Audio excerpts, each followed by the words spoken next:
Hey, wait, this plays like Devil May Cry. The whole game is about fighting, but fighting with style. There's no other game that allows you to like play a game like Devil May Cry, but with your friends. Since you're in the mood, join the gangs of Sherwood. I'm Andrea Di Stefano. I'm the game director of Gangs of Sherwood. Gangs of Sherwood is a 1 to 4 player action co-op game that you can play with friends. You basically play in a reinvented version of the Robin Hood story, which is turned into more of a war story. And it's very much inspired by Japanese classic action games like Devil May Cry, Bayonetta. The world of Gangs of Sherwood is what we call a science fantasy take on Robin Hood, which means that the technology is way more advanced thanks to a fantastic stone that was brought back from the Crusades. We call it stone the Lion Heart. It allowed basically very quick technological evolution. You have 4 characters. If we did our job right, every character is super different and really makes the game feel different, right? So for example, you have Robin. He's an archer, of course. But he's not like this kind of like sniping archer where you aim. No, he's designed as a fast shooting melee character, more like Legolas, in Lord of the Rings, right? You have arrows that feel like magic arrows, but they're kind of like tech based. Bad guy down. Maid Marian has a sword that becomes like a chain that is kept together with magnetite thing, and you can like whip the enemies. She's not a damsel in distress that you're used to seeing in the other Robin Hood, movies and stuff. You're going down. There's a Friar Tuck. He always had a barrel of meat on his back and a giant mace to kill enemies. And then there's Little John. We actually changed Little John quite a lot because usually he's in the Merryman group of buddies of Robin Hood, and here he's actually an old general from the Sheriff of Nottingham's army, and he changes side because he realizes that they're the bad guys, so he's become a good guy. But he has this giant metal arm that gets filled with heat and fire and explosions. And they all fight the Sheriff of Nottingham, of course. We haven't changed that. And in our game, he's the father of Maid Marian, which is actually also cool because basically he had a lot of kids, this Sheriff of Nottingham. He had 14 kids, I think, and one daughter. All the other boys. And one of the let's say side things that you can do in the game is basically kill all these mini bosses. They're all Marian's brothers. So every time you encounter a mini boss, they talk about their childhood. And I thought you had once again forgotten my birthday, little sister. Thank you for bringing me the leaders of the rebellion. And also there's a secret difficulty level when you finish the game, right? Which I guess is not secret anymore. Anyway, but honestly, it's so hard. I think only our combat designer manages to actually complete the first encounter in any level. It's so hard. So hopefully, people will enjoy it and try to speedrun that difficulty level. That would be the greatest achievement I could think of for this game. Watch this. If you want to do one playthrough through the story in general, it's kind of varies between 7 and 10 hours. You will die, probably. That's just how it is. It's designed to be kind of a hard game. And then, hopefully, people will want to play it with other characters too, because it's very different. Also, as we mentioned, right, all this equipment that you can unlock also makes your attacks really different. There's a lot of stuff you can unlock, like new skins. Then there's a lore-related stuff that you can find.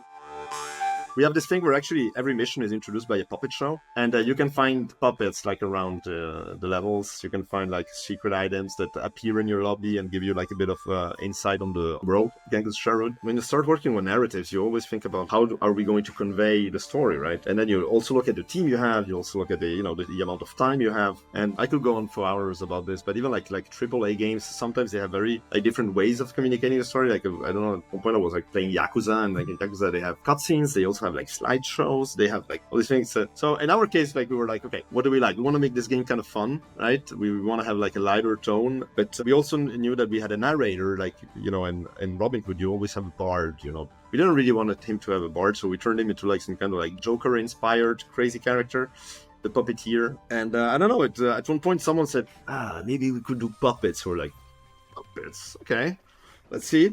And then that idea grew on us, and we started writing these introductions to missions, and then the intro of the game now features a puppet show where you see a Richard Lionheart coming back from the Crusades. There's this line that says coming back from the Holy Land to the Moldy Land. It makes me laugh every time. Someone has abducted my lads. Please help. Wait. Where are they taking them?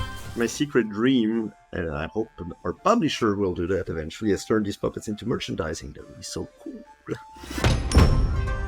People get into game and they're surprised of what the game is, because they're like, hey, wait, this plays like Devil May Cry. And the feedback was actually exactly that. It was like, okay, this is surprising. This is not what I anticipated, and it's actually cool. So that's nice. We actually got like very interesting feedback about the difficulty of the game. We integrated health drops, so like when you destroy like barrels and crates, there are ways to gain back your health in the game, right? Like, when you equip some equipment, you can trigger moves that restore health, or like you get to checkpoints. But I guess it's not that obvious when you start the game and you don't know it. So someone on the Steam boards suggested like, hey, why don't you add the health drops? Which is something we have been thinking for, before that, but we're like, yeah, maybe it's not needed. And then we saw the people kind of like requested it, so we did it.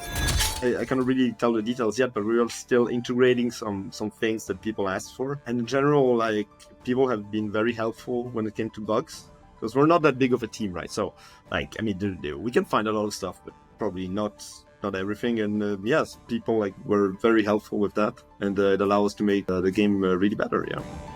So there's one thing that is really important to me, right, on every game I work on, is that even if you don't like the game, it's really super important to me that when you see like a screenshot of the game like 10 years or 20 years down the line, you say, that's Gangs Sherwood, right?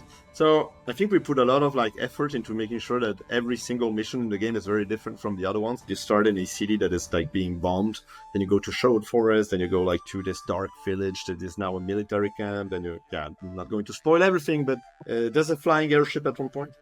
And that's one of the things I'm the most happy about, is that hopefully people find it unique in that respect. One thing that I really like as well is that when you finish the game, well, the adventure, you unlock like new modes, like, wave mode, there's boss rush mode, there's new stuff to do, which is, I guess, it's also like a kind of a convention in this game genre. The game doesn't end when it ends, like there's other stuff you can do. Oh yeah, and the music is cool. The music is super cool. I think like most games, like you probably end up like including 20% of your original idea, and I'm happy with how it turned out. One question we get a lot is like, is this like a live service? And no, actually it's just designed and produced to be like its own thing. Hopefully we get to do other stuff for it, hopefully, but it's not a live service game, and hopefully like in 20 years, if you take like the Gangs of Sherwood package, is still as cool as it is now. Well, this week specifically, we're concentrating on getting the game out, which is already quite a lot. In the next few weeks, we'll probably like have feedback from the community, and we definitely want to act on that, making sure the game is as balanced as it can be. I'm just very curious to put players and see what they think, and then we'll go from there. Gangs of Sherwood is coming out on the 30th of November on PS5, Xbox Series, and PC on Steam and Epic.